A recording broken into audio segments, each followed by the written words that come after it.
بسم الله الرحمن الرحيم. الحمد لله رب العالمين، والصلاة والسلام على أشرف الأنبياء والمرسلين سيدنا محمد وعلى آله وصحبه أجمعين. أما دبواني بريس الله يخاي بالوردقاتان لبت سيميناري أمرومان درباري قيراني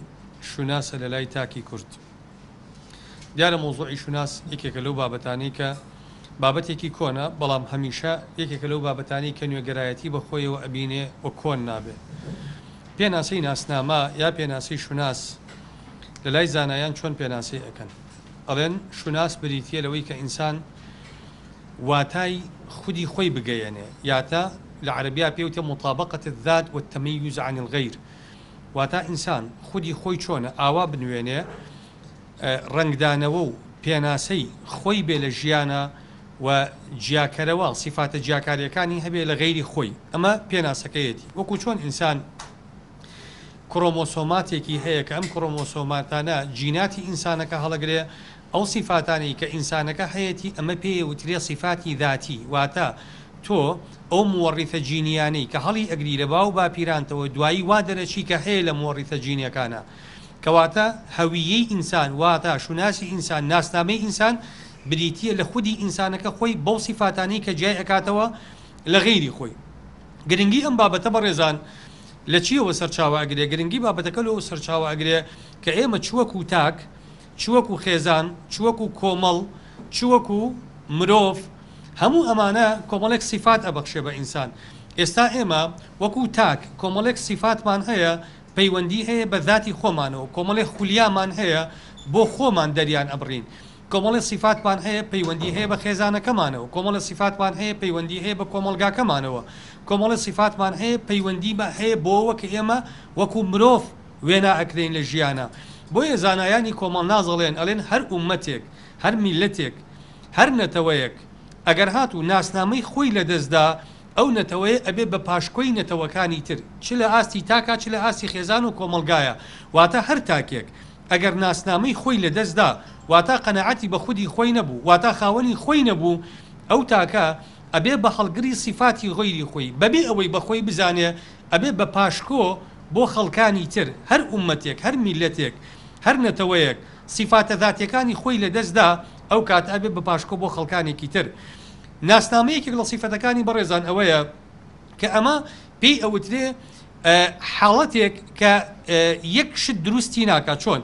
هەرگیز ناسنامەی ئینسان زمان ناتوانێت دروستیکە، ئاین ناتوانێت دروستیکە، کۆمەلگا ناتوانێت دروستیکە، کللتور ناتوانێت دروستیکە. ئەی چی دروستیەکە؟ پێکهاتەی ئەمانە هەمووی ناسنامە بۆ ئینسان دروستەکە. کەواتە ناسنامە بریتی نییە لە حاڵەتێکی ئوحادی القوتبیە، واتە بە تەنها حاڵەتێک دروست نابێ. یعنی ئینسان بۆ نمونە بڵێ من زمانم ئەو زمانەیە، ناسنامەی من ئەو زمانەیە، ئەمە ناسنامەیەکی کورتە. بۆ چونکە ئینسان تەنها بریتی نییە لە زمان. ئەگەر بڵێ نەتەوەکەم تەنها بریتیە لەوە، بریتیە ناسنامەش تەنها لە نەتەوەکەی، خێزانەکەی، کۆمەلگاکەی نا. ناسنامە یا شوناس بریتیە لە کۆی ئەم پێکهاتانە بەیەکەوە. خەڵێکی تر گرنگی ناسنامە لەوەدایە بەڕێزان کە ئینسانەکان ناسنامەکان گۆڕانکاری بەسەرادێ، واتە ئێمە ناسنامەیەکی جێگیرمان نییە کە قابلیەتی گۆڕانکاری بەسەرانەیە، بیزەبت لە سیفەتی ئینسانایە ناسنامە. چۆن؟ ئێمە ئێستا لەم تەمەنە کە تیایین، هەمان ئەو مرۆڤین کە لە مناڵیەوە لە دایک بووین و هەمان ئەو خانەیین کە لە سکی دایکمانە ئاوێتە بووین. واتە ئێمە گۆڕانکاری هاتووە بەسەر سیفاتەکانمانە، بەڵام گۆڕانکاری نەهاتووە بەسەر ذاتمانە. هەر ئەو کەسەین و 20 ساڵی کەش کە ئینسانەکە هەر گۆڕانکاریەکی تر بەسەر شێوازی ڕوخسار و بەسەر بیچم و بەسەر هەر شتێکیا دێ، بەڵام هەر ئەو مرۆڤەیە کە لە مناڵی هاتۆتە دنیاوە. کەواتە هەویە ناسنامەی ئینسان قابلیەتی نوێبوونەوەی هەیە، قابلیەتی تازەگەرایی هەیە، بەس قابلیەتی گۆڕانی نییە. یعنی ناکرێت من 20 ساڵی کە لە گوزاراننی تەمەنم من دکتۆر خالید نەبم، بووم بە کەسێکی تر، نا، من هەر ئەبێ ئەم بم، هەر ئەبێ ئەو خاوەنی ئەو کللتورە بم کە هەم بووە، هەر ئەبێ ئەو نەتەوەیم هەبێ کە پێی لەدایک بووم، هەر ئەبێ ئەو زمانم هەبێ کە پێی لەدایک بووم. لەوانەیە زمانی تر فێر بم، بەڵام نابنەوە بە جێگرەوەی زمانی دایک. لەوانەیە تێکەڵی نەتەوەیەکی تر بکەم، بەڵام نابن بە نەتەوەی بەدیل بۆ من. لەوانەیە مەسەلەن ئاشنایەتی کللتورێکی کۆمەڵایەتی تر بکەم، بەڵام جێگەی کللتورە کۆمەڵایەتی ڕەسەنەکەی خۆم ناگرنەوە. کەواتە ناسنامەی ئینسان قابلیەتی ئەوەی هەیە گۆڕانکاری بەسەرابێ نوێبوونەوەی بەسەرابێ بەڵام قابلیەتی ئەوەی نییە کە ئینسان سیفاتە بۆ ماوەکانی خۆی یا ئەو سیفاتانی کە شوناس وەکو سیفاتێکی ڕەسەن پێی ئەدا ئەمە نابێ گۆڕانکاری بەسەرابێ. دەوڵەتە جلهێزەکانی دنیا ئێستا وەرە سیر بکە هەر دەوڵەتێکە هەمانە هەر وڵاتێک هەر میلەتێک بیهێنە پێشاوی خۆت هەموو ئەمانە ناسنامەی خۆیان هەیە و هەوڵی پاراستنی ناسنامەکانی خۆیان ئەدەن با دەوڵەتەکە پێشکەوتوو بێ پێشکەوتن واتای پاشکۆبوونی نەتەوەکانی تر نییە واتا لە دەستدانی شوناس و ناسنامەی نەتەوایەتی مرۆڤەکان نییە. فەڕەنسا ئێستا فەڕەنسا وڵاتێک ئێمە پێڵێم فەڕەنسا دایکی دیموکراتیەتەکانە بیرۆکەی دیموکراتیەت لە فەڕەنسا سەری هەڵداوە بەڵام فەڕەنسا شوناسی فەڕەنسی بوونی خۆی ئەپارێزێ. فەڕەنسا ئیتیفاقیەی گات کە هەیە فەڕەنسا تەحەفوزی هەیە لەسەر کۆمەڵێک بەندی ئیتیفاقیەی گات کە ئیمزای ناکا بۆ چکە پێی وایە کللتوری شارستانیەتی ئەمریکا زاڵەکە بەسەر فەڕەنسایە لەبەرەوە ئامادە نییە کللتوری ئەمریکی بەسەر ژیانی ئینسانە فەڕەنسیەکانە زاڵ بێ. هەند وڵاتێکی عیملاقە وڵاتێکی نەوەویە وڵاتێکە لە ڕووی چڕی دانیشتوانەوە تقریبا نزیکە لە سینەوە. هەند لە ڕۆژی ڤالانتاینە کە ڕۆژی خۆشەویستیە و گوڵی سوور تەوزیعەکرێ لە هەندا مەمنوعە یەک گوڵ تەوزیع بکرێ و هەرچی ئەو شوێنانی کە گوڵ فرۆشن لەو ڕۆژەیە ئەو گوڵانە بەو معنایە بفرۆشن ئەیسووتێنن بیناکە دوکانەکە ئەسووتێنن بۆ چکەڵێم ڤالانتاین پەیوەندی بە کللتوری هندەوە نییە لە کللتوری هندیەوە سەرچاوی نەگرتووە کەواتە قبوڵش ناکەن تێکەڵ بە کللتوری خۆیان بێ. ئیسرائیل دەوڵەتێکی پێشکەوتووە بەڵام هەویەتە یەهودیەکەی خۆی پاراستووە و ئامادە نەبووە سازش لەسەر هەویەتە یەهودیەکەی خۆی بکات دەوڵەتێکی سەهیۆنی یەهودیە ئەم کللتورە ئاینیەی خۆی پاراستووە کەواتە ناسنامە بریتیە لەوەی کە ئینسان چەند دەوڵەتێکی زلهێز و بەدەسەڵاتیش بێ پاراستنی ناسنامەی نەتەوایەتی ناسنامەی ئاینی ناسناوی زمانەوانی ئەمە ضرورە بۆ ئەوەی ئەم وڵاتە بتوانێت ڕەسەنایەتی خۆی بپارێزێ و نەبێ بە پاشکۆی میلەتانی تر. پێک هاتەکان بەڕێزان ئێمە کە قسە لەسەر پێکهاتە ئەەکەین ئێمە وەکو تاکی کورد پێکهاتەی ئێمە چییە؟ پێکهاتەی ناسنامەی تاکی کورد چییە؟ طبعاً ئێمە زۆر جار قسە لەسەر پێکهاتە نەتەوایەتیەکە یا ناسنامە نەتەوایەتەکە ئەکەین بەڵام ناسنامەی نەتەوایەتی وەکو عەرزم کردن ناسنامەیەکی تەواو نییە بۆ چونکە ناسنامەی نەتەوایەتی لە قۆناغی یەکتربڕ ئەبێ لەگەڵ ناسنامەی مرۆڤایەتیمان. ئەگەر ئێمە ناسنامەی نەتەوایەتی زاڵ بکەین ئەو کاتە ئایا هەڵوێستی ئێمە بەرامبەر نەتەوەکانی ترچی ئەبێ ئەو کاتە لەوانەیە ناسنامەی نەتەوایەتی لە خاڵی یەکتر بڕە بێ بە ناسنامەیەکی توندڕەوی یا بێ بە ناسنامەیەکی یەکلایەنە بۆ دژایەتیکردنی نەتەوەکانی تر وەکو لە سەردەمی زاڵبوونی ئەم ناسنامەی نەتەوایەتیە بۆ نمونە قەومیەی عەرەبی دوعاتی قەومیەی عەرەبی تەتەڕوفیان کردووە لەسەر حسابی نەتەوەکانی تر لەوانەیە کاریان بۆ بەرژەوەندی نەتەوەی عەرەب کردبێ نەتەوەی تورک لەوانەیە بۆ بەدیهێنانی بەرژەوەندیەکانی نەتەوەی خۆیان لە بەرژەوەندی میلەتانی تری دراوسی خۆیان دابێ. ئێران بە هەمان شێوە کەواتە ئەگەر ناسنامەی نەتەوایەتی کرا بە خولگە ئەو کاتە لەوانەیە ئەمە لەسەر حسابی بەرژەوەندی نەتەوەکانی تر یا لەوانەیە جۆرێک لە جۆرەکانی دەمارگیری و ڕەگەسپەرستی لە ناخی ئینسانەکەیان دروستکە. چ ناسنامەیەکەیە لە ناسنامەی نەتەوایەتی تر فراوانتر و باڵادەستتر ناسنامەی ئاینیە. ئێمە ئیسلام کاتێک گەڵین ناسنامەی ئەم میلەتە لە ڕووی ئاینیەوە ناسنامەیەکی ئیسلامی هەیە ئەوە ئەسەلمێنێ ئەم ناسنامەیە بەڕێزان ئیسلام هەرگیز دژ نەبووە یا هەرگیز کاری لەسەر سڕینەوەی ناسنامەی نەتەوایەتی خەڵک نەکردووە. ئیسلام لەسەر ئاستی تاک تحقیقی خولیاکانی تاگەکە بۆ نمونە تۆکو ذاتێک ئەو سیفاتانەی کە هەتە ئەو حەز و ئارەزوانەی کە هەتە پێکاتە جەستەیەکەت پێکاتە هۆرمۆنیەکەت پێکاتە سایکۆلۆژیەکەت هەموو پێکاتەکانی تۆ پێکاتە بایۆلۆژیەکەت هەموو پێکاتەکانی تۆ ئیسلام وەڵامی هەموو پێکاتە جەستەیی و ئارەزوەکانی تۆ ئەداتەوە. لەسەر ئاستی خێزان دیسانەوە ئیسلام تەجاوبی هەیە لەگەڵی بەبێ ئەوەی یەکتر بڕبێ بەدەمەوە هاتنی ئەم حەزانە ئەم خواستانە چەسپاندنی ئەم ناسنامانە بەبێ ئەوەی یەکتر بڕبێ لەگەڵ ناسنامەکانی تر. اینجا لەسەر ئاستی نەسەوە لەسەر ئاستی مرۆڤبوونی مرۆڤ هەموو ئەمانە ئیسلام وەڵامێداتەوە. کەواتە ناسنامەی موسڵمانەتی ئێمە وەکو میلەت ئەمە گەورەترە لە ناسنامە نەتەوەیەکەمان. ڕاستە ئێمە وەکو میلەت میلەتی کوردین کەس لاری لەمە نییە و ئەمە جێی شارازیە بۆ ئێمە کە ئێمە میلەتی کوردین بەڵام ئاسۆیەکی فراوانتر هەیە بۆ بەیەکگەیشتن لەگەڵ میلەتانی تر بەبێ یەکتر بڕن بەبێ توانەوە لەگەڵ لەناو یەکترە ئەمە ئێمە ئەتوانین سربەخۆی خۆمان وەکوونەتەوە بپارێزین لە هەمان کاتیشە تەفاعل بکەین یعنی ئاوێتە بین لەگەڵ ناسنامەی نێتەوەکانی تر بە شێوازێک کە یەکتر بیر نەبین لەگەڵ یەکتر و ئینەما تەواوکاری یەکتر بین یعنی پێوتی عملیەی تەکامل نەک تەئاکل کەواتە ئێمە ئەتوانین لە سایەی ئەم ناسنامە ئاینیە تحقیقی ذاتی خۆمان بکەین و لەگەڵ خەڵکانی تریش تەفاعل کەین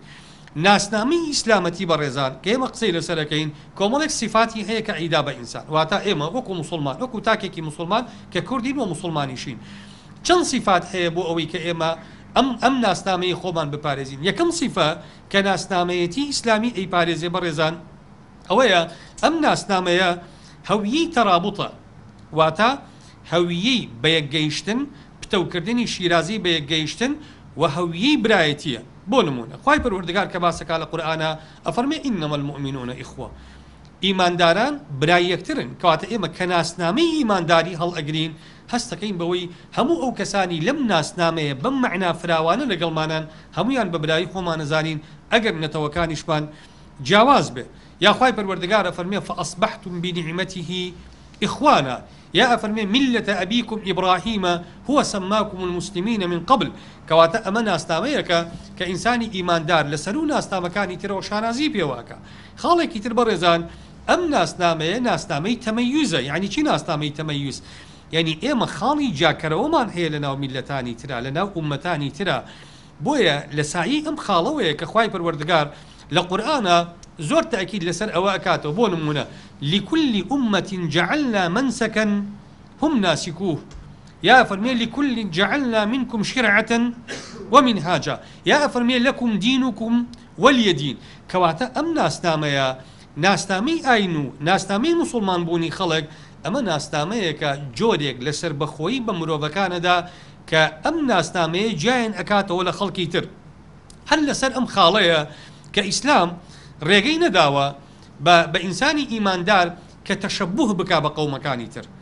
ئێستا ئێمە لە چەند دەقی حەدیثی پێغەمبەر هەمانە لە دەیها حەدیثی پێغەمبەر هەمانە صلی الله عليه وسلم کە پێغەمبەری خوا نەهی ئەکا لە تەشەبوه بۆ نمونا فەرمێ من تەشەبه بقوم فهو منهم تشبه لبابي تفعله يعني لصد صيغي تكلفه واتا تو خوت وانيت بو ابي بهالقري ناسنامه كيتر بپیچوانی ناسنامه آینکی خود كاوتا فرمي من تشبه بقوم هرچی لبابي اما بيوي تشبه بك بيوي خوي لخلقي كي كبچوينه پیغمبر صلى الله عليه وسلم افرمي او كسا وك اواني ليده يا لحديثكي تلك تحذير دا بالصحابه كان افرمي لتتبعن سنن من كان قبلكم حذو القذة بالقذة شبرا بشبر وذراعا بذراع أفرمي إيوا شوين بين توكاني بيش خوتان هلاقرنا وواتا حول أدن بشن سر آيني أوان كلتوري أوان بكن بكلتوري خوتان أفرمي بست ببست هنقاو بهنقاو لقليان أرون حتى إذا دخلوا جحر ضب لدخلتموه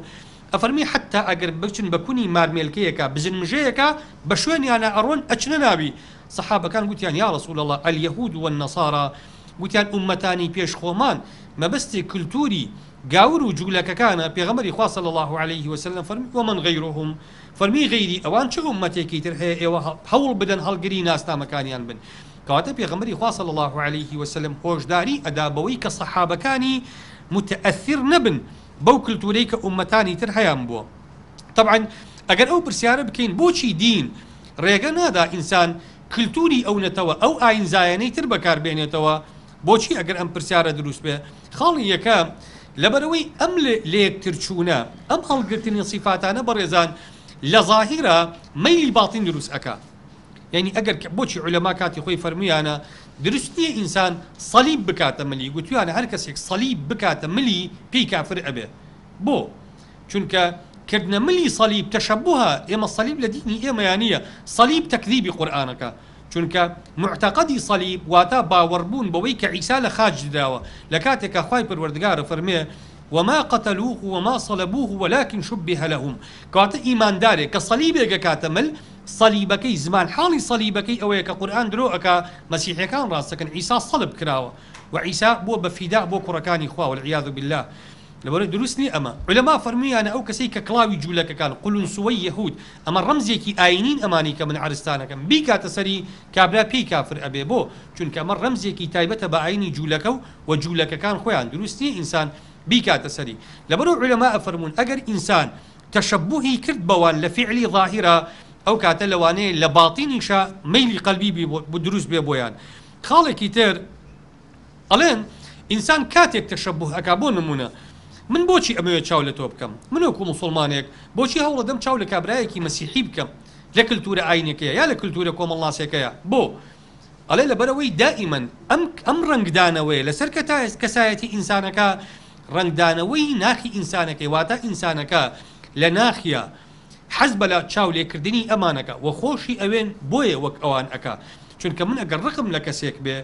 یا ئەگەر حەز نەکەم وەک ئەو وابێ هەرگیز ناچم چاوی لێ بکەم کەواتە ئەم ئینسانە لە ناخیا کەوتۆتە ژێر کاریگەری ئەم ئاینەوە یا ئەم کللتورەوە بۆیە لەسەر زاهیری ڕەنگەداتەوە. ئێستا بۆچی خەڵکی ئێمە ئەچێت تەقلیدی هونەرمەند و یاریزان و ئەم خەڵکانی تر ئەکا چونکە کەوتۆتە ژێر کاریگەری ئەو کللتورەوە کە ئەو یاریزانی لەسرە لەبەر لە ناخە خۆشی ئەوێ بۆیە هەوڵ ئەدا لە زاهیرا تەقلیدی ئەکا. خاڵێکی تر ئەمە بەڕێزان کارە کاتە سەر توانەوەی ناسنامەی ئینسانەکە ئەم تەشەبوها کە پێغەمبەری خوا صلی الله عليه وسلم نەهی لێ ئەکا ئەگەر ئینسانەکە کردی ئەو کاتە ئەچێتەوە سەر ڕوخساری ئەوان. ئێستا بۆ نمونە وەرە با کەسێک بە بازاری ئەم شاری ئێمە یا بڕوە لەکوێی ڕوخساری ئەم شاری ئێمە یا دیارەکە ئەمە شارێکی مسلمان نشینە یا لە زۆر شوێنە لەوانەیە هەر هەستاقی کە شارێکی کورد نشینیشە لە بانزنە نەتەوایەتەکەیە بۆ یعنی ئێمە سیدەکەی خەریکە وردە ناسنامی ئاینی و ناسنامی نەتەوایەتیشمان لەدەست ئەدەین بە حکمی چی؟ بە حکمی ئەوەی کە ئێمە ئینتیما واتە پەیوەندیمان لەگەڵ هەموو پەیوەندیە ڕەسەنایەتەکانی خۆمان خەریکە ئەترازێ لەگەڵ خێزان لەگەڵ نەتەوە لەگەڵ زمان لەگەڵ کۆمەلگا لەگەڵ کللتور لەگەڵ ئاینیشمان خەریکە ئەترازێ بۆی ئەبینی گەنجێکی ئێمە لەوانەیە تەسمیمی قژی بڵێ ئەم دیکۆرە چیە؟ دیکۆری تەسمیمی قژی فەڕەنسیە کاو بۆیەکەی ئەمریکیە دیزایانی ڕیشی لەوانەیە سەکسۆنی بێ ینی هەر بە هەر شێوەیەک بێ سەکسوکایەکی یەکشتەوە پەیوەندی نییە بە کللتورێکی ئیسلامیەوە قەمیسەکەی سیرکە بە شێوازێک ئیتالیانەیە بە هەر شێوازەیەک کە دووراوە کەواتە کوێی ئەم بەڕێزە لە کللتوری نەتەوایەتی کوردەچێ زمانیشی ئەگەر قسەی لەگەڵا بکەی لەوانەیە زمانیشی زمانە کوردی ڕەسەنەکەی خۆی زۆرێکی لە وشەکانی لەدەستدا بێ ئەوجا ئەگەر باسی مێژووی میلەتەکەی خۆی لێ بپرسی لەوانەیە هیچ دەربارەی میلەتەکەی خۆی نەزانێ ڕەمزە نەتەوایەتیەکانی خۆی دروشمە نەتەوایەتیەکانی خۆی کێشە نەتەوایەتیەکانی خۆی پرسە ئاینەکانی خۆی هیچی دەربارە نازانێ ئەو نەی ژیانی هونەرمەندێک یا یاریزانێکی دەربارە نازانێ کەواتە ئەمە مەترسیەکی گەورەیە لەسەر کەسایەتی ئەم تاکە دروست بووە کە ئەم تاکە بەرەو توانەوە ئەڕوا توانەوە لە چی؟ توانەوە لە کللتورێکە ئەم خاوەنی نییە جا توانەوە لە کللتورێکی شاکە ئەو کللتورە تۆ بە دۆست نازانێ بە چاوی دوژمن سیرتەکە یعنی ئەمڕۆ ئەگەر ئەم کابرایە ئەتوێتەوە لە کللتوری کابنێتەوە یا تواوەتەوە لە ڕەسەنتر لە کللتوری نەتەوەکەی خۆی نەخێر لە ئاینەکەی خۆی باڵاتر نەخێر ئەی چ کللتور و چ ئاینێکی هەڵبژاردووە بەداخەوە کللتور و ئاینێکی ترە کە ئەوەڵەن بە ئێمە دۆست نییە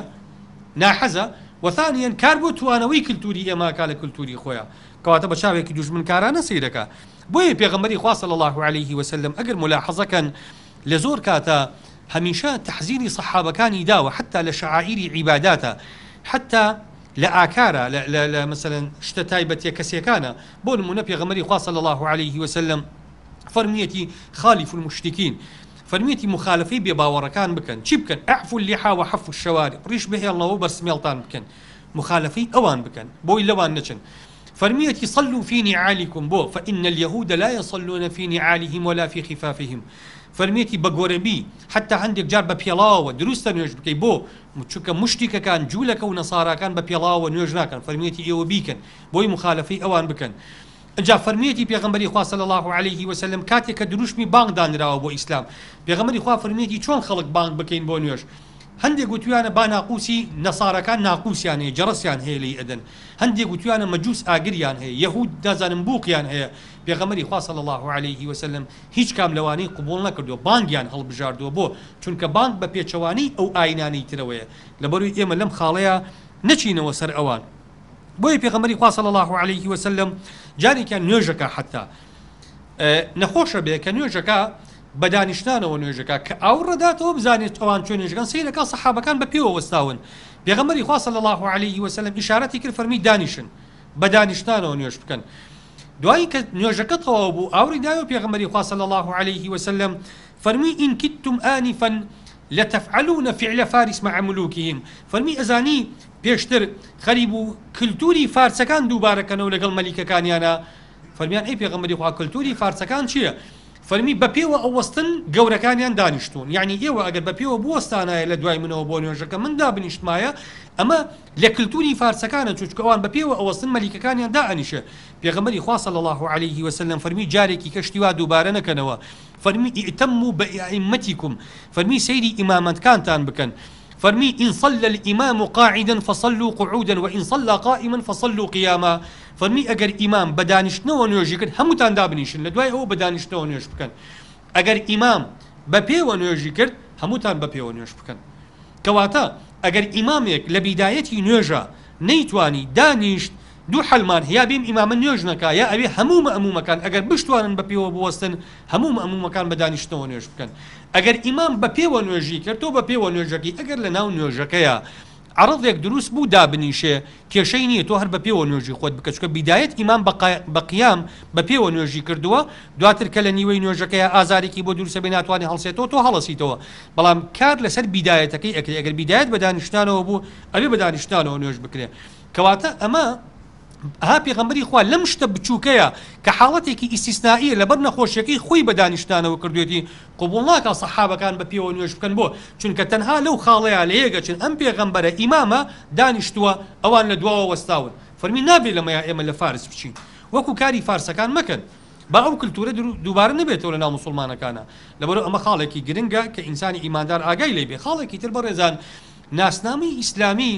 ناسنامەی عیزەتە ناسنامەی شکۆمەندیە ئێمە ناکرێت ئینسانی ئیماندار گەورەترین گرفتی ئەمڕۆ ئێمە ئەوەیە خەڵکی ئێمە تووشی حاڵەتێکی شکست خواردن بووە لە ناخی خۆیە پێعی بە وەکو موسڵمانێک گزارش لە ناسنامەکەی خۆی بکە بۆچی یعنی ئێمە پێمان وایە چ ناسنامەی لە ناسنامەی ئیسلامەتی گەورەترە خوا کە خۆی ئەفەرمێ ئەو یعنی اختیاری ئیسلامی بۆ ئێمە کردووە كافرمي اليوم أكملت لكم دينكم وأتممت عليكم نعمتي ورضيت لكم الإسلام يعني خوا دينيكي بو من هەڵبژارد بێ من بڕۆ بۆ خۆم دینێکی کە بۆ خۆم هەڵببژێرم یا پێم کەم بێ شوێن کەوتی ئەم ئاینە بم ئەمە جێ نابێتەوە لە ئیمانی ئینسانی ئیماندارە بۆیە خوا ئەفەرمێ ئەیەبتەغون عندهم العزة فإن العزة لله جميعا ئێوە پێتان وایە شکۆ گەورەی سەربەرزی سەرفرازی لە لای خەڵکانی تر دەستەکەوێ خوا أفرمي عزة هرهمه خوايا ولله العزة ولرسوله وللمؤمنين ولكن المنافقين لا يعلمون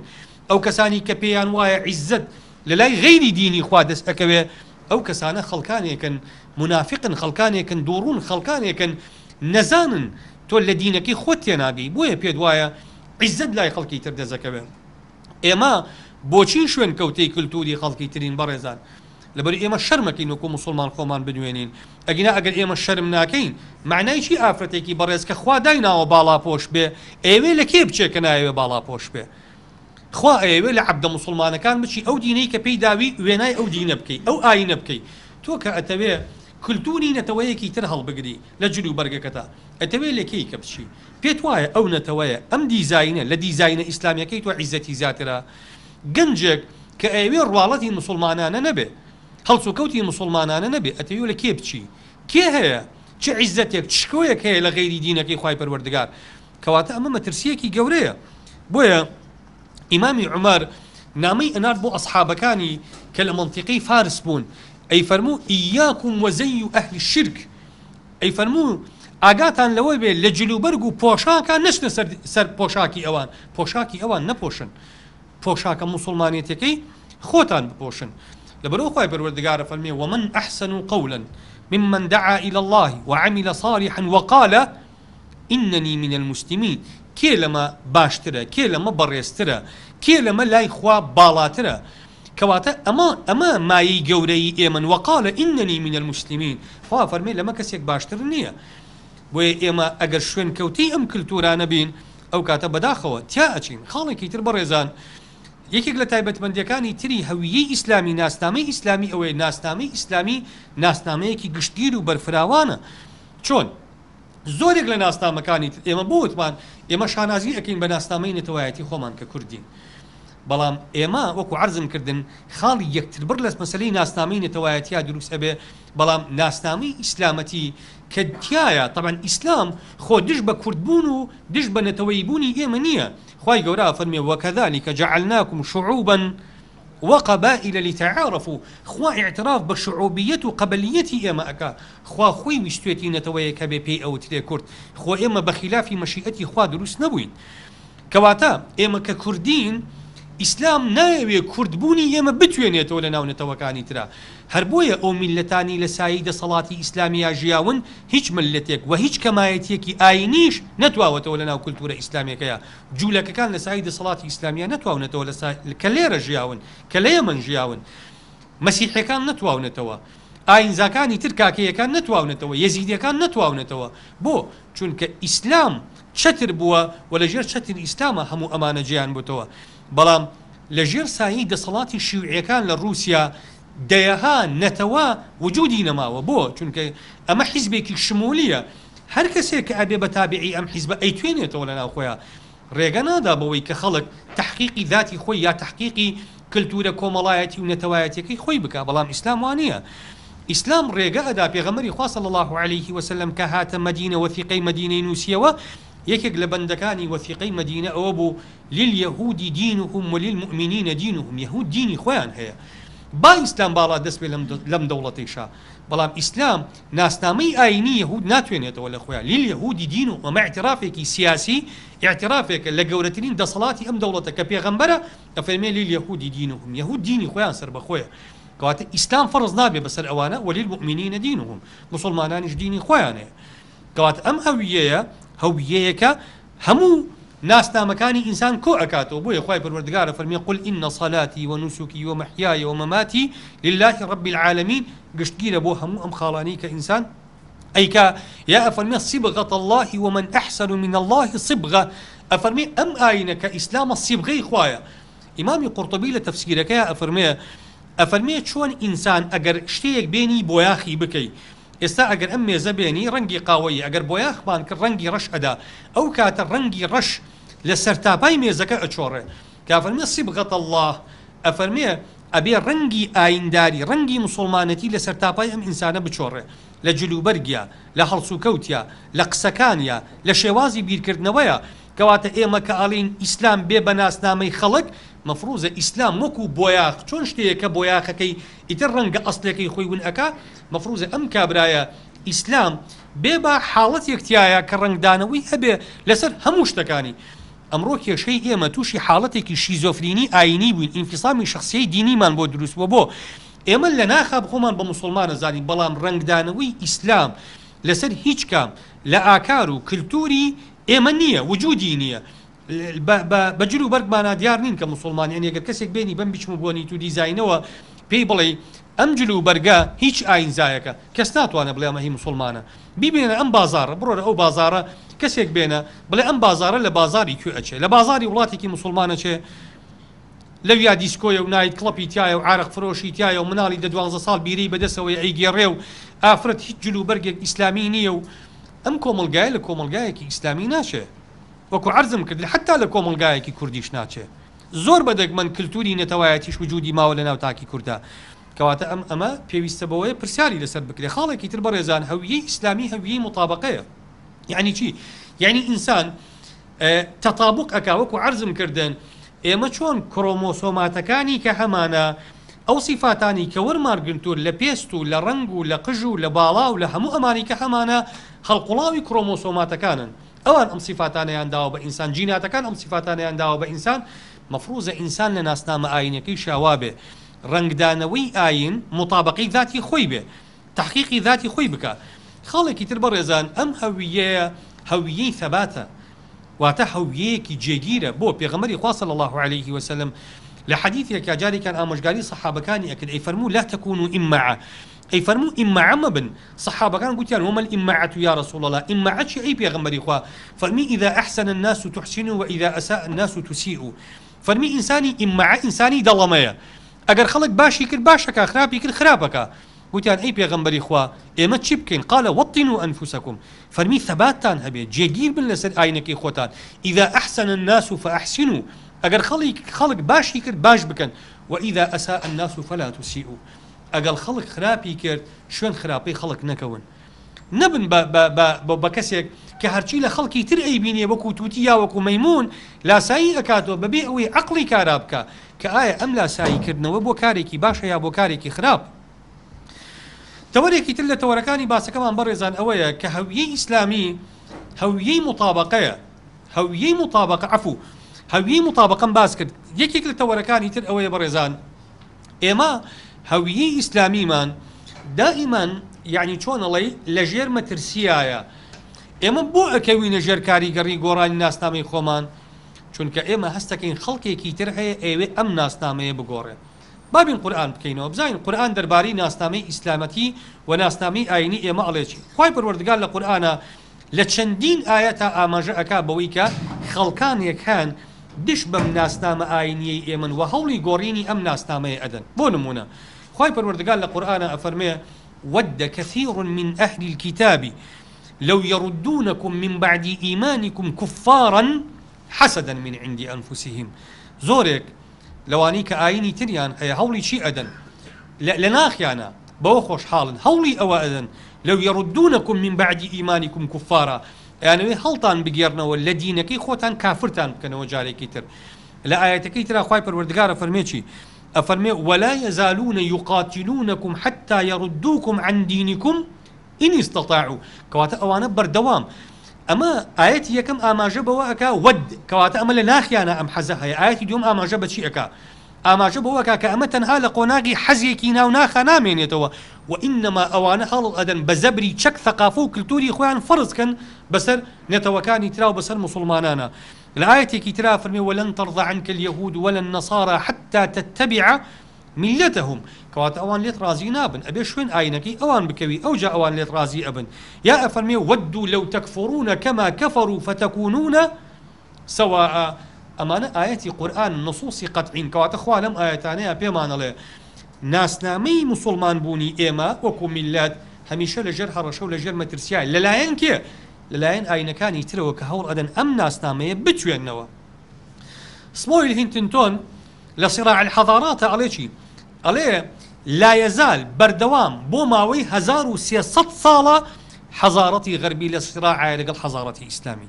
شارستانيتي غربي لصراع إما هيرشكاني خاش برستكان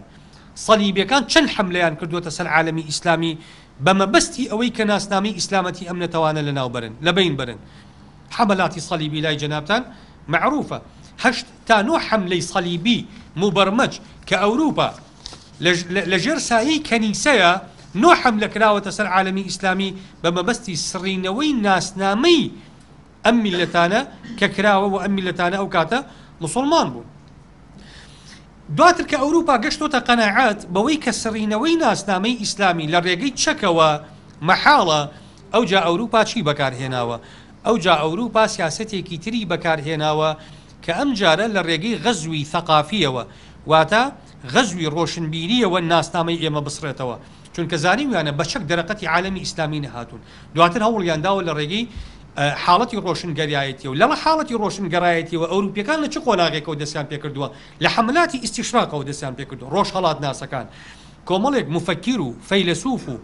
خەڵکی عەبقەری خۆیان ناردووە دراسی دینی ئەم خەڵکە بکەن کللتوری ئەم خەڵکە بکەن خەڵک هاتووە لە وڵاتی ئێمە بە 25 ساڵ ماوەتەوە لەژێر هەر ناوێکا کە ماوەتەوە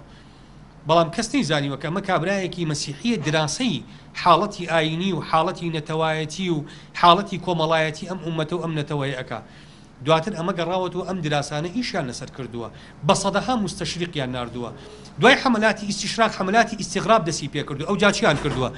ئەو جا هاتوون بیریارەکانی ئەم ئومەتەیان بردووە بۆ لای خۆیان بۆ نمونە خەڵکانێکی وەکو قاسم ئەمین و ڕفاعەت تەحتاوی و خەڵکانێکی تری ئەلەم بابەتە زەغلول نەجاروکی ئەمانیان بردووە بۆ وڵاتەکانی خۆیان کۆمەڵێک عەقڵیەتیان بردووە ئەم عەقڵیەتانەیان شۆردۆتەوە لە ئیسلام ئەنجا هاتوون خەزنیان کردووە داتایان فۆرماتیان کردوتەوە بە ثەقافەکەی خۆیان بۆ نمونە کەمال ئەتاتۆرکیان ناردوتەوە کە حملەی تەکریکی دەست پێ کردووە لە تورکیا میشل عەفلەق و سەلاح بەیتار کە فکری قەومیەتی عەرەبیان پیا کردووە و هەوڵیان بۆ داو کردویانە بە کللتور لە ناو میلەتانی مسلمانانە بەم شێوازە ئەوان توانیویانە ئەم وڵاتانە پرد بکەن ئەوجا ئێستا توانیویانە چی بکەن ئێستا توانیویانە کە ناسنامەی مسلمانەتی خەڵک بشۆنەوە پیاوێک قسەیەکی زۆر جوانەکە ئەڵێ فیرعون کاتی خۆی دەبنگ بووە بۆ ئەڵێ بۆچی هات پیاوانی بەنو ئیسرائیلی کوشت لەبەرەوەی جادوگەرەکانی پێیان گوتیان لە بەنو ئیسرائیلە مناڵێک پیا ئەبێ ئەم مناڵە تەختی تۆ لەناوە بە ئەڵێ ئێستا غەرب هەمان سیاسەتی فیرعون بەرامبەر میلەتانی موسڵمان پیادە ئەکا بەڵام ئەو نامان کوژێ چیەکە ڕجولەت لە ئینسانی ئیماندارە ئەکوژێ یعنی ڕجولەکان ناکوژێ ڕجولەت ئەکوژێ لە ناویانە پیاو ناکوژێ هەستی پیاوەتی لە ناو ئینسانی ئیماندارە ئەکوژێ بۆچی بۆی ئەم ئینسانە هیچ غیرەیەکی بەرامبەر بە دینەکەی هیچ غیرەیەکی بەرامبەر بە نەتەوەکەی هیچ غیرەیەکی بەرامبەر بە هیچ نەمێنێ لەبەرەوەی فیرعون دەبەک بوو ئەگەر فیرعون کاتی خۆی ئەم سیاسەتەی بزانایە بەنو ئیسرائیلی لە غیرەتی پیاوەتی بشوەردایەتەوە جامیعاتێکی بۆ بکردایەتەوە کللتورێکی کۆمەڵایەتی ڕۆشنگەرایەتی بۆ بێنانایەتی دی کە ئەمە هەستی بەنو ئیسرائیلی بوونیان تیا بسرێتەوە ئەڵێ و کاتە مەترسی لەسەر فیرعون و تەختەکەی فیرعون دروست نابوو بۆیە ئێستا غەرب محاولەی ئەمە ئەکا تەمسی هەویەی نەتەوەکان و ئومەتانی تری غەیری خۆی ئەکا بۆ ئەوەی کە ئەمانە ببن بە پاڵپشت ببن بە داردەست ببن بە شوێن کەوتە و پاشکۆ بۆ شارستانیەتەکەی خۆی ئەو وەسائلانی ئەمڕۆ غەرب ئەیگرێتە بەربەرێزان غەرب چی ئەکا بۆ ئەوەی کە بتوانێت ناسنامەی ئیسلامەتی خەڵک بسرێتەوە یەکەم لاوازکردنی بیر و باوەڕ لە ناخی خەڵکا کە ئەمە هێڵی بەرگری یەکەمە ئەگەر عەقیدە لە ناخی خەڵکانەما ئەو کاتە دڵنیا بن لەوەی هەموو بربەستەکانی تر بە دوای یەکا زوو تێگەشکێن چونکە بۆ ئیمان باوەڕ یەکەم بربەستە بەرامبەر بە يعني بربست مناعية جهازي مناعي إنسانك خروق كسبيكان بريتيا لإيمان أجر أم خروق كسبيانة يكشكا أو كاتا إنسانك توشي أيديزيكي فكرية به كمعرضة بوي حلامتك بتشوكترين فكرة تأثيري تأكاو أي كوجه أوان شون بتوارن عقيدة بيرو باور إنساني إيمان دار شون بتوارن بشوينن شون إما والي بكن بوي كإما هنديك جار بشر مو باسي دينك خومان بكين يا شرم لمسلمان بوني خومان بكين يا كم أوان نعراتي طائفي وقومي بريادة بربلاوە کە لە ناو وڵاتانی ئێمەیە فکرەی قەومیەت و نەتەوەپەرستێکی لە چۆ سەرچاوی گرت لە ڕیاض و لە بەغاو لە ڕێباتەوە سەرچاوی گرت یا فکرەی قەومیەت لە ئەوروپاوە هاتەوە وەکو عەرزم کردن ئەو کۆمەڵە عەقلیەتە مەسیحیە فاسیدەی کە چوونە ئەوروپا ئەوانە ئەم فکرەی ئەتاتۆر کێ بووە ئەتاتۆر کابرایەکی جوولەکەیە لە یەهودی دۆنمەیە میشەل عەفلەق کابرایەکی مەسیحیە ئەمانە فکری قەومیەت و فکری نەتەوایەتی ڕەگەزپەرستیان هێنایەوە بەربڵاویان کرد لە ناو خەڵکا ئەمانە ئەحزابی قەومیان دروست کرد کە ئێمە وەکو میلەتی کورد بۆ چەندین ساڵ باجی ئەم فکری نەتەوەپەرستیەماندا وەلایەزار ئێمە باجەکەی ئەدەین کەواتە ئەمە لەکوێوە سەرچاوی کرد لەسەر دەستی ئەوان سەرچاوی کرد خاڵێکی تر بەڕێزان ئەوان هەوڵ ئەدەن بۆی بیر و باوەڕی ئینسانی ئیماندار لاوازکەن اهتمام دن بكمايتي آيني كان لم ناوچاونيا اسمو لاحظي اعلام بكن اعلام زور تركيزه كان لسركه برنامج اكل لسر زردشتي كان برنامج اكل لسر يزيدي كان برنامج اكل لسر كاكيه كان برنامج اكل لسر صابئيه كان شلون ام برنامجنا همي بو تلميع وبري قدار كردني ام آينانيه بلان كباسي اسلامك برنامجك كلا اسلام ادا بۆ نمونە هەمیشە و بەرنامانی کە دەربارەی ئیسلامەک لێ محاولە بکەن یا ملاحەزە بکەن محاولەی تەشویهکردنی سومعی مسلمانانە بەرنامەیەک لەسەر پاکستان بۆ دەرەکا کە چۆن توندوتیژی بە ناوی دینەوە بەرامبەر بە ئافرەتێکی و ئافرەت تێزابی پێاکرێ باشە ئەم کلتورە لە ناو کۆمەڵگاکانی غەربانیە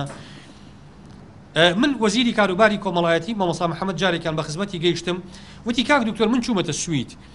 وتی ڕێژەی توندوتیژی دژ بە ژنان لە سوید زۆرترە وەک لە کوردستان وتی زۆر زیاترێکە بەڵام لای ئەوان دژایەتی ئەو کلتورە کۆمەڵایەتی و ئاینی ناکرێت و ئاینیش بە خاوەنی بیرۆکەی توندوتیژی ناناسێندێ بەڵام ئێمە ئاینی ئیسلامەکرێ بە خاوەنی بیرۆکەی توندوتیژی دژ بە ژنان یا بەلای کەمەوە لە ڕاگەیاندنەکانەوە وێ ناکرێ کۆمەڵی ئافرەت دەهێنێتە سەر تەلەڤیزیۆن ئەڵێ مەلاکان هۆکاری توندوتیژیکردن دژ بە ژنان کەواتە مەلاکان سەبەبی موشکلەی توندوتیژین خۆ لە ئەوروپا مەلاکانی ئێمە لەوێ نین کاکە بۆچیت توندوتیژی لە سوید کە مەشهورە بەوەی وڵاتێکی زۆر مەدەنیە بۆ لە سوید ڕێژەی توندوتیژی زیاترە بەرامبەر بە ئافرەتان وەک لە کوردستان بۆچی بەدەست تەشویهی دینی ئێمە ئەکرێ کەواتە دەستێک هەیە ئێوێ ئیسلام ناشرین کا لە بەرچاوی خەڵک ئەیانەوێ توڕاثی ئەم کەمایەتیە ئاینیانەی تر بە بریقەداردر بە جوانتر وێنا بکەن بۆ ئەوەی کە ئەمان وا وێنا بکرێن کە ئەمان لە مسلمانان باشترن و ئەسڵی ئێمە ئەوانە بووین زۆر قساکرێت لەسەرەوەی کە ئەستی کورد یەزیدی بوو ئەستی کورد زەرادەشتەکان بوون باشە بەڕێنزان بابین دراسی ئەم دوو دینە بکەین و بەراوردیان بکەین بەیەکتر بزانین کام لەم دوو دینە باشترن بزانین کام لەم دوو دینە گونجاوترن بۆ ئەوەی کە لە ژیانی خەڵکا بن دوای ئەم دینانە لە چوە سەر چاوەیان گرتو ئەمانە دینن لە ئەسڵایە ئەمانە مەذهبێک بوون لە مسلمانان دوای ئینحرافیان کردووە دوایتر ئەم دینە لەگەڵ کولتوری نەتەوایەتی ئێمە گونجاوە یا ئیسلام لەگەڵ کولتوری نەتەوایەتەکەی ئێمە گونجاوترە کەواتە خاڵێکی تر کە ئەیانوێ دینی پێ ضەعیفکەن گرنگیدانە بەم کەمایەتیە نەتەوایەتیانە خاڵێکی تر بەڕێزان کارکردنە لەسەر هەڵتەکاندنی بنەما ئاینەکانی ئێمە بۆ نمونە دەستگاکانی ڕاگەیاندن ئەمڕۆ کێ دێنێ خەڵکانێکی زۆر دێنێتە سەر تەلەڤیزۆن قسە لەسەر میستاقیەتی قورئانەکە قسە لەسەر میستاقیەتی حەدیثەکانی پێغەمبەر ئەکا قسە لەسەر ئەوە ئەکا تا چەند حەدیثەکانی پێغەمبەر صحیحین ئەو کۆمەڵە خەڵکە دێنێتە سەر تەلەڤیزۆن کە لە پێگەی دین ئەدەن لە ناخی بڕواداراندا پێگەی دین لەقەکەن کە میستاقیەتی حەدیث نایەڵن لە ناخی خەڵکە گومانە خەنە سەر فەرمودەکانی پێغەمبەر صلی الله عليه وسلم گومان لەسەر قورئان دروستەکەن ئایا دەقەکانی قورئان تا چەند وایە ئەوان دێن گرنگی بەم جۆرە کەسایەتی و بەم جۆرە بیرۆکانە ئەدەن بۆ ئەوەی خەڵک ئەم بنەما فکریانە ئێمە پێمان وایە قورئان ئینا نحن نزلنا الذکر وئینا له لحافظون حقیقەتێکی مطلقە ئەو ئێوێ لەم حقیقەتە مطلقەدا بیهەژێنێ بیکا بە بیرۆکەیەکی لاواز و لەرزۆک بۆی ئەو کاتە ئەگەر ئەم بیرۆکەی لە ناخی ئێمەیە هەژا هەڵتەکێنرا ئەو کاتە قبوڵی ئەوواکن کە شتەی مخالفی قورئان بڵێ یا بەلای کەمەوە حقیقەتە قورئانیەکان لای ئێمە ئەبن بە نەزەریات قەڵین ممکنەوە بێ ممکنی شەوانە بێ بۆ چونکە ئەو کار لەسەر ئەوواکە کە میستاقیەتی قورئان لاوازکە خاڵێکی تر بەڕێزان لە کەدارکردنی سومعی مسلمانان لە هەر شوێنێکا لە هەر کەناڵێک و دەستگایەکی ڕاگەیاندنا باسی توندڕەوی تیرۆرەکرێ باسی مسلمانانەکرێ کە ئێمەین بۆ باشە بەس مسلمانان هەندێک حرەکاتی تیرۆریان هەیە چەند ملیۆن چەند سەد ملیۆن بوودایی هەیە نزیکەی ملیارێک بوودایی هەیە هەموو دانیشتوانی سەر زەوی 6 ملیار و کەسرێکە باشە ئەوەی بوودەکانی کەن لە بۆرما بەرامبەر بە مسلمانەکان کە بە ڕۆژی نیوەڕۆ ئەیان سووتێنن لەسەر کێ ماڵە ئایا لەسەر یابان لەسەر سین لەسەر هۆنگ کۆنگ لەسەر ئەم وڵاتانە ماڵەکە وڵاتانی پێشکەوتنخوازی دنیان ئایا ئەمانە خاوەنی کللتوری سڕینەوەی ناسنامەی ئاینی بۆرمەکانن قەبائیلی ڕۆهینگان لە بۆرما ئەوەی لە ئەفریقای وستا و لە مالی ئەکرێ مسلمانان بە زینوی ئەسووتێنن لەژێر سایی چییە لەژێر سایی چەترێکی نێودەوڵەتیە کە فەڕەنسا جێشی دابەزانوە تەوفیری کردووە ڕێگەی خۆش کردووە بۆ میلیشیا و گروپە چەکدارە مەسیحیەت و درەوەکان کە مسلمانەکان ئەسووتێنن بە ڕۆژی نیوەڕۆ لە ناو جادەکانی مالیە کێ بەرپرسیارە لەم کونتوولە توندڕەویە بۆ کەس ناڵێ مەسیحیەکان توندڕەون کێ بەرپرسیارە لە قەتڵ و عامکردنی فەڵەستینیەکان بۆ کەس ناڵێ ئیسرائیلەکان توندڕە و کۆنەپەرست و تیرۆریستن بۆچی کە باسی تیرۆ دەکرێت تەنها ئێمە ناو ئەزڕێنرین بۆی کە مسلمانەکان تیرۆریستن بۆچی خەڵکانی کە تیرۆریستین کەواتە ئەیانەوێ لە ناخی گەنجێکە بە گەنجێکڵێ ئەوەی داعش ئەیکا ماڵە لەسەر ئیسلام ئەی بۆ ئەوەی بۆرمەکانی کەن ماڵ نیە لەسەر بوزایەکان ئەی بۆ ئەوەی میلیشیاکانی مالی ئەیکەن ماڵ نیە لەسەر مەسیحیەکان بۆ ئەوەی داعش ئەیکا ماڵە لەسەر ئیسلام کەواتە ئەوان ئەیانەوێ لە ئیسلام بدەن و زۆرێک لەو بزوتنەوەش نەشکە دروست ئەبن دڵنیا بنەوەی کە دەستی خۆیانی لە پشتە ئەم حاڵەتە شپرزەی و ئەم حاڵەتە پەرگیری کە دروست بۆ لە وڵاتانەیە کێ دروستی کردو بەڕێزان داعش بۆچی لەو وڵاتانەیە دروست نابێ کە ئەم وڵاتانە ئیستیقرار و سەقامگیریان هەیە ئەمنی ئیجتیماعی و ئەمنی اقتصادی تیا دروست ئەبێ بۆچی مسلمانان لە وڵات ئەندەنوسیا گەورەترین 230 ملیۆن مسلمان لە ئەندۆنوسیا هەیە بۆچی داعش لە هەناوی ئەندەنوسیا بۆ لە مالیزیا بۆچی داعش پەروەردە نابێ بۆ عەقلیەتی داعش پەروەردە نابێ داعش لە سجنەکانی بۆکا و لە سجنەکانی ئەبوغرێبا بیرۆکەکەی چەکەرەکە لە بەرامبەر ئەو توندڕەویەی کە ئەمریکیەکان بەرامبەر بە مسلمانانیکەن لەویا چەکەرەکە فکری داعش لە دوای 3 ساڵ قەتڵ و عامکردنی گەلانی سووریا و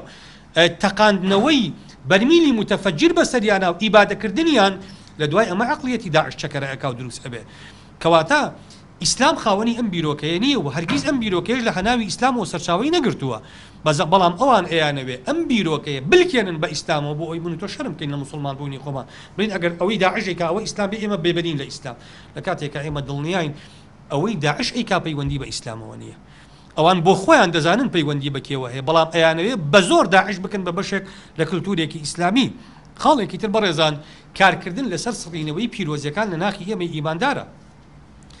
لە ناخی ئەوی لیبراڵە کە قسەکە لەسەر تەلەڤیزۆن پێی وایە هیچ مقدس نییە کەس مقدس نییە ئەڵێ هەموو دەقە شەرعیەکان قابلیەتی نیقاشن خوا کە باسی میراتی ژن و پیاوەکە ئەم دەقە قابلی نیقاشە خوا کە باسی شایەتی ئافرەت و پیاوەکە ئەم دەقە قابلی نیقاشە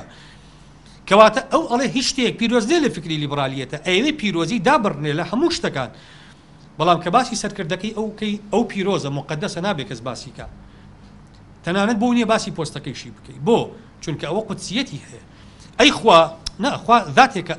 ئەکرێ قسە لەسەر قودسیەتی خوا بکرێ حەدیسەکانی پێغەمبەر ئەکرێ قودسیەت پیرۆزیەکانی جێی قسە و باس بێ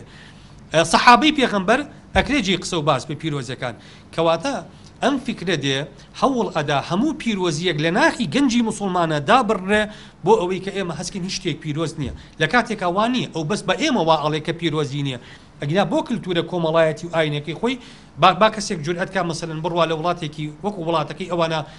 باسی هۆلۆکۆستی جوولەکەکان کە بڵێ هۆلۆکۆست ئۆکتوبەیەکی تاریخی و درۆیە و بوونی نەبووە بزانم کللتوری ئەوروپا ئەم جۆرە سەقافەیە قبوڵەکە کە گومان لەسەر بوونی هۆلۆکۆست بکە بەدڵنیایی بەڕێستان نایکە وعقوبەیشی ئەدا هەر کەسێ باسی ئەمە بکە لەبەرەوە ئەوان درۆ ئەکەن لەگەڵ ئێمە کە ئەیانەوێ پیرۆزی لە دینی ئێمە دابڕنن بەڵام توراثەکەی خۆیان پیرۆز بکەن خاڵێکی تر بەڕێزان ئەوان هەمیشە محاولە ئەکەن دامی حرکاتی تەغریب ئەکەن حرکاتی تحرر ئەکەن بۆ نمونە هەمیشە ئەوان دەست لە پشتی ئەو ڕێکخراوانە ئەدەن کە دش بەدینن هەمومانە بینین ڕێکخراوێ کۆنفرانسێکەکە بە مەلاینی دۆلاری بۆ سەرفەکری ئەو ڕێکخراوە بۆ ئەو ڕێکخراوە دروست بووە بۆ لێدانی دین بەڵام ڕێکخراوێکی تر کە ئەگەر خزمەت بە ئامانجێکی دینی بکە 1 دیناری بۆ سەرف ناکرێت کۆمەڵێ ڕێکخراو بە ناوی ڕێکخراوەکانی ژنانەوە دروست ئەکرێ کە ئەم ڕێکخراوە کاری بریتیە لە پساندنی شیرازی خێزان و هەڵتەکاندنی پەیوەستبوونی خێزانی باسی پیاو سالاری لە کۆمەلگایە باسی دین سالاری لە کۆمەلگایە باسکردن لەوەی کە دین خاوەنی نەهامەتیەکانی خەڵکە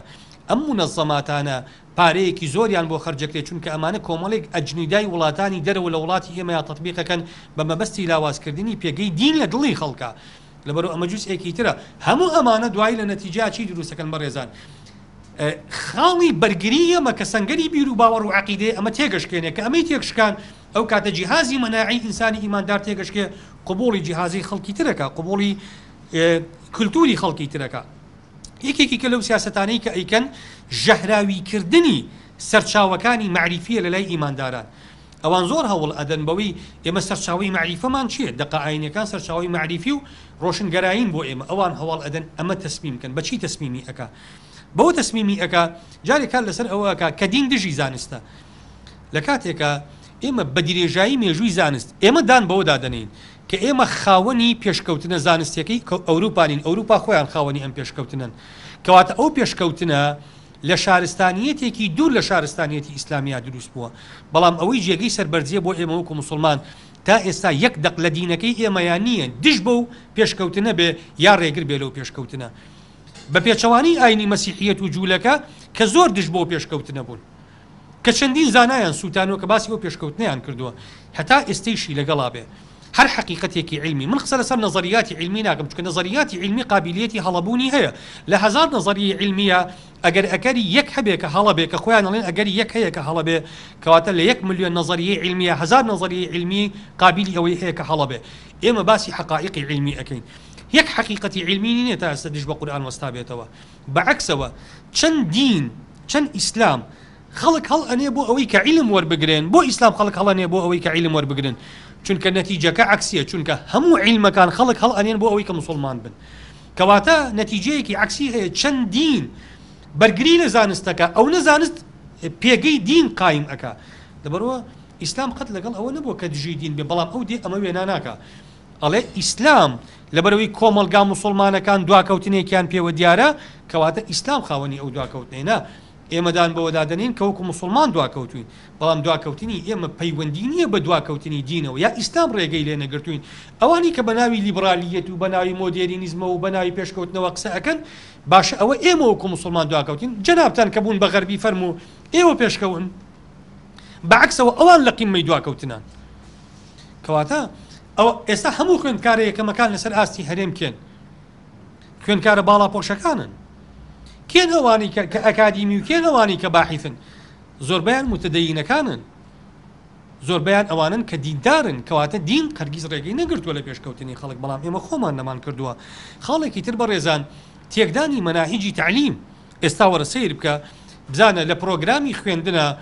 دین کوێی ماوەتەوە لە پرۆگرامی خوێندنە بەناو وەزیرێک دێ ئەو دێ قسەکانی خوا گوڵبژێرەکە ئەڵێ ئەم دقی قورئان بە کەڵکی ئەوە نایە خەڵکی لەسەر پەروەردە بێت بەڕێی جەنابی ئەو دقە حەذفەکە دقێکدا ئەنێ ئەو دێ ئیسلام وەکو ئەو تەیرە لێ ئەکا کە بەلای خۆیەوە مەقبولە ئەو دینە ناکە خوا ئەیەوێ ئێمە ئەو دینەمان پێ ڕەفزە بەڕێزان ئێمە ئەو دینەمان پێ قوبوڵە کە خوا ناردوێتی هەرچی دقەکانیشی هەیە قوبوڵمانە کەس ناتوانێت دەستکاری دقەکانی ئەو دێ ئیسلامێک گوێنا ئەکا بۆ خەڵک کە لە نەزەری ئەوە مەقبول بێ با لە نەزەری خوایە مەقبول نەبێ ئێمە دینی مەلیکمان ناوێ ئێمە ئەو دینەمانوێ کە خوای پەروەردگار ئەفەرمێ وەڕەضیت لەکم الئیسلام دی ئەو دینەی خوا ڕازی بۆ دینی ئێمە بێ ئێمە ڕازین ئەو دینە دینمان بێ ڕازین دینی خەڵک دینمان بێ کەواتە ئەو دێ مەناهیجی تعلیم تێگەدا بۆ دەستکاری ئاەتەکانی قورئانەکە پێی وایە پەروەردەی ئیسلامی بە کەڵک نایە بۆ چکە باسی بەهشت و جەهەنەمەکات ئەم تەرغیب و تەرهیبە ئەڵێ مناڵە تۆقێنێ مناڵە ترسێنێ لە کاتێکە ئەمەوانەیە بەڕێزان لەکوێ ئەمە هەیە ئەی ئاینەکانی تر ئەم دەقانەیان مەگەرتیانە چۆن تایەنانی ئەی بۆ لەوێ ئەوە دروست ناکە کەواتە خەڵک خراپوێنای دینەکە لێرە ئەوان ئەیانەوێ دواکەوتن و دزی و ئەو هەموو قەیرانی لە کوردستانە دروست بووە وەگەوەی دقەکانی قورئان بەرپرس بن لە دیارنەمانی ئەو هەموو مەلاین دۆلارات و قەیرانی نەوت و قەیرانی کارەبا و قەیرانی نەبوونی موچەی خەڵکو و ئەوان پێیان وایە قورئان بەرپرسە لەم قەیرانانە لەبەرەوە هەموو گەندەڵێکانی خۆی کە دێمە حاولە بکە معالەجە بکە پێی وایە پەیوەندی هەیە بە منهەجەکانی خوێندنەوە بەو چەند ئاەتە قورئانی کە لە منهەجەکانی خوێندنە ماوە ئێوێ دەستکاری ئەوانە بکە خەڵێکی تر بەڕێزان ئاراستەکردنی دەستگاکانی ڕاگەیاندن مەبەستی تێکشکاندنی ئەخلاقی خەڵک ئێوە ملاحەزەتان کردووە دەستگاکانی ڕاگەیاندن کار لەسەر چیەکە کار لەسەر بریقەدانەوەی کۆمەڵێک کەسایەتی ئەکە ئەم کەسایەتیانە هەندێک جار ئەخلاقیان تیانە کابرا ڕاپەرێکی ئەمریکی دێنەیە کە کابرا شذوذی جنسی هەیە دێ ئەمە بە گەنجی کورد ئەناسێنێ و 65 دەفتەر دۆلاریشی ئەداتێ لەسەر حسابی ئەوەی کە ئەمە بکا ببێنە و خەڵکی کورد گەنجی کورد چاو لەمە بکە ئەمە کوێی ئەم زنجیە ڕەشە ڕاپەرە شادە جنسیە لەگەڵ کوێی کللتوری ئەمنەتەوەی ئێمە ئەگونجێت و ئەتوێت تەلمیعیکەی و لەم قەیرانەیە 65 دەفتەر دۆلار بدرێ بەم کەسە بۆچی بەڕێزان بۆچی دوی تەلمیعی ئەم شخصیەتە ئەکەی چەندین سەماکار و ئافرەتی سۆزانی و خەڵکانی نەفس نزم دێنن لە کەناڵەکانی ڕاگەیاندنە ئەیان ڕازێنە و جوانیانەکەن و تەلمیعیانەکەن و قسە لەسەر ئەزمونونەکانیانەکەن وی خەڵکی ئێمە چاو لەم ئەزمونانە بکە بەڵام خەڵکێکی شەریف و دیندار و خەڵکانێکی کوردی ڕەسەن ئەمانە تەلمیع ناکرێت کەسایەتی مێژوویەکانی کورد لە قەبیلی خانزادی میری سوۆران و حەفسەقانی نەقیب و کێوکێ ئەمانە تەلمیعی شخصیەتیان ناکرێت و ئیشیان لەسەر ناکرێت خەڵێکی تر بەڕێزان ئەوان دێن کللتور و شارستانیەتی ڕۆژاوا ئەیانەوێ بە پەڕ و باڵەوە بیکەن بە کللتور و شارستانیەتی بۆ ئێمە بەبێ ئەوەی ئەمانە ئینتیقائی بن لەگەڵیانە باشە هەموو ئەوەی کە لە شارستانیەتی ڕۆژاوایە هەیەکاری باشە بەڕێزان ئەوروپا ئەمڕۆ خۆی دان بەوە دائەنێ کە ئەم شارستانیەتە ڕوو لە هەڵدێرە ئەو هەموو حاڵەتی کە ئایدز و ئەو هەموو نەخۆشیە کوشندەیی کە دروست بووە لە غەربەوە سەرچاوی گرتووە بەڕێزان ئەوانە ئێستا تەسدیر ئەبێ لەوێەوە بۆ ئێرە خەڵکی ئەوروپا ئاسوودەنین خەڵکی ئەوروپا فراغی ڕۆحی بۆ دروست بووە گەنجی ئەوروپا لە حاڵەتێکی فراغا ئەژی ئەمە چۆن معالەجە ئەکرێ چۆن بتوانین معالەجی ئەمە بکەین ئەو دێ هەموو ئەم کللتورەی ڕۆژاوە بە هەموو خراپەکانەوە بەعکسەوە ئێمە وەکو مسلمان بەڕێزان لە سێ دیدگاوە ئەڕوانینە کللتوری ڕۆژئاوا پێشکەوتنەکەی ڕۆژئاوا یەکەم ئێمە یەک مشکیلەمان لەگەڵ تاکی ئەوروپیان نیە وەکو تاک ئێمە تاکی ئەوروپی بە مرۆڤ سەیرەکەین و بە خەڵکانێکیان سەیرەکەین کە خەڵکانێکن هەموو ئەو مافانی ئێمە هەمانە ئەوان هەیەە وەکو تاک پێشکەوتنەکەی ڕۆژاوە لە بواری تەکنۆلۆژیا لە بواری پیشەسازی لە هەر بوارێکی تری پێشکەوتنە جێی دەستخۆشیە و ئێمە ئەبێ چاویان لێ بکەین و ئێمە ئەبێ هەوڵ بدەین ئەو پێشکەوتنانە ئیسفادە لێ بکەین بەڵام مشکلەی ئێمە لەگەڵ پرۆژەی ئەوروپیەکانایە لەگەڵ مەشروعی ئەمریکی لەگەڵ مەشروعی ئەوروپیا هەیە کە ئەم کللتورە بکرێت بە کللتوری ژیان بۆ کۆمەڵگاکانی ئێمە لەگەڵ ئەمەیە قبوڵمان نییە چونکە ئەو کللتورە وەکو عەرزم کردن کۆمەڵی خاڵی یەکتر بڕی هەیە لەگەڵ ئاین لەگەڵ نەتەوەی ئێمە ئەمەمان پێ قبوڵ نییە بۆیە من کاتم زۆر گرتن ئەمە لە کۆتاییە تەنها ئەو نەبڵێم ئێمە ئەگەر بمانەوێ وەکو تاکی کورد وەکو تاکێکی مسلمان ئەگەر بمانوێ پارێزگاری ناسنامە و شوناسی خۆمان بکەین پێویستمان بەوە هەیە زۆر شارەزابین لە دینەکەی خۆمان بزانین ئاینەکەی خۆمان چیمان پێ ئەڵێ بزانین چۆن ئێمە بتوانین پارێزگاری ڕنگدانەوەی ئەم ئاینە بکەین لەسەر خۆمان چۆن بتوانین خواناسانە وەکو ئینسانێکی ئیماندار بۆ قیامەتی خۆمان بژین و بشتوانین وەکو مرۆڤێک لەگەڵ چواردەوری خۆمانە هەڵکەین لەگەڵ هەموو نەتەوە و هەموو ئەو ئاینزا و هەموو ئەو کولتورە جیاوازانەی کە هەن لە دەرەنجامیشە ئێمە بە محەسیلەی ئەوە بڕۆینە دەرەوە کە ئێمە هەموو وەزیفە قیامەتیەکەی خۆمان وەکو بەندەیەکی خوا هەموو وەزیفە دنیاویەکی خۆمان وەکو مرۆڤێک پێکابێ أقول قولي هذا وأستغفر الله لي ولكم سبحان ربك رب العزة عما يصفون